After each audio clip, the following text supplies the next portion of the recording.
أعوذ بالله من الشيطان الرجيم. بسم الله الرحمن الرحيم.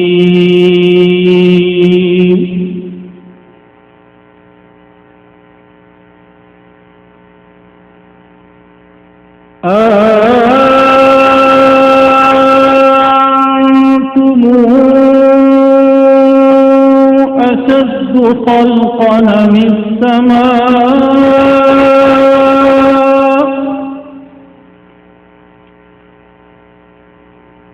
بناها رفع سمكها فسواها وأغطش ليلها وأخرج ضحاها والأرض بعد ذلك دحاها أخرج منها ماءها ومرعاها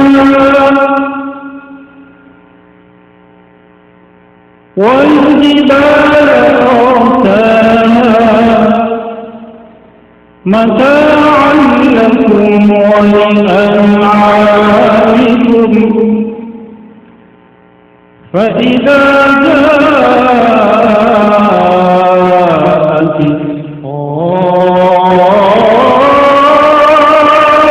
الطامة الكبرى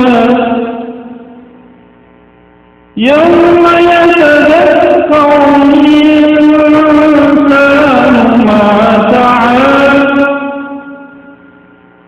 وبرزت الجحيم لمن يرى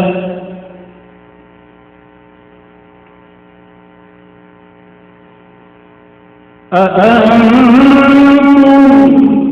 أشد خلقا أم السماء بنيها رفع سمكها فسويها وأغطش ليلها وأخرج ضحيها والأرض بعد ذلك دحاها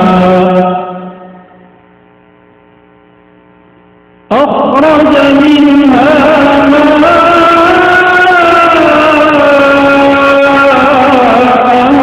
ومرعاها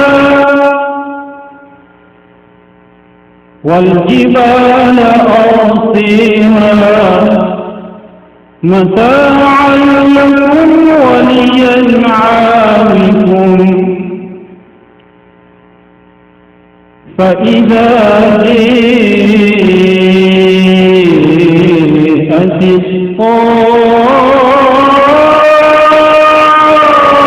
الطامة الكبرى يوم يتذكر الإنسان ما سعى وبرزت الجحيم لمن يرى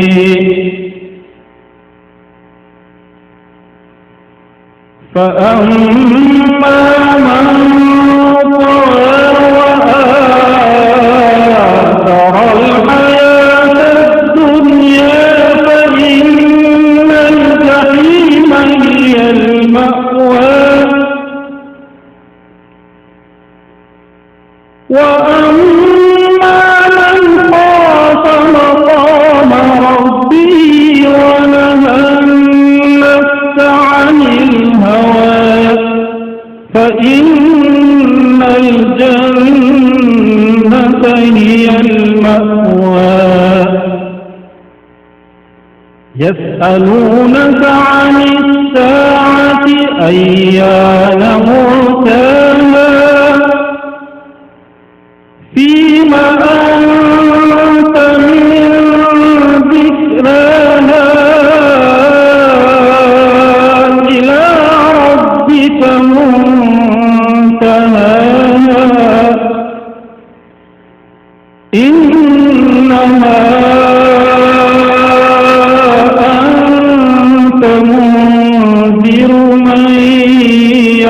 يغشاها كأنهم يوم يرونها لم يلبثوا إلا عشية أو ضحاها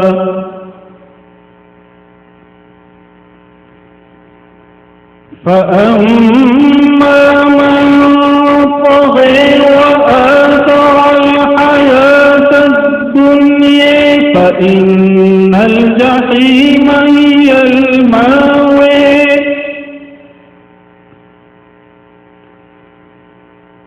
وأما من خاف مقام ربه ونهى النفس عن الهوى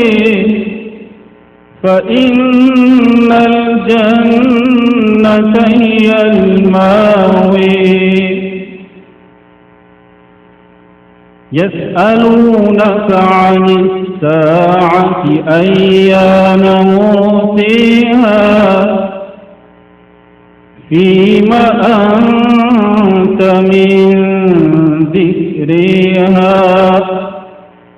إلى ربك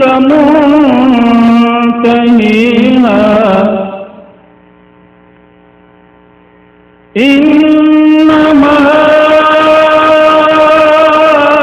أنت منذر من يخشيها كأنهم يوم يرونها لم يلبثوا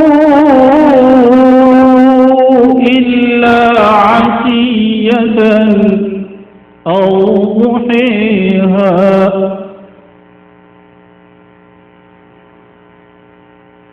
بسم الله الرحمن الرحيم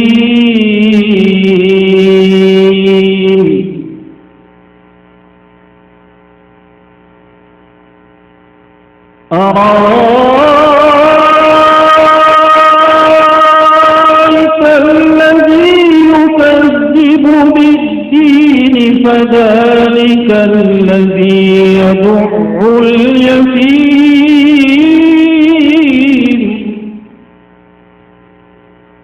ولا يحض على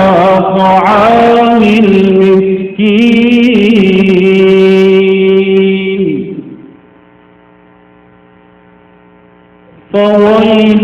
للمصلين الذين هم عن صلاتهم ساهون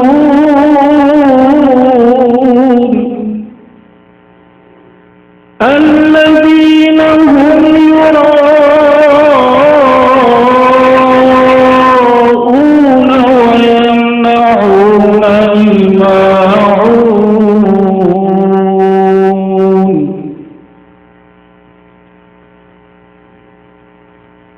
بسم الله الرحمن الرحيم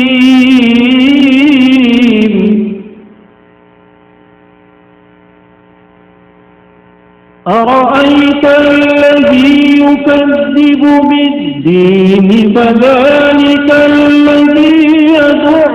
اليتيم ولا يحض على طعام المسكين فويل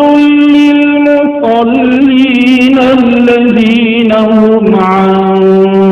صلاتهم ساهون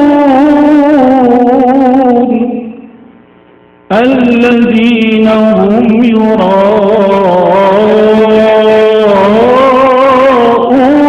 ويمنعون الماعون صدق الله العظيم.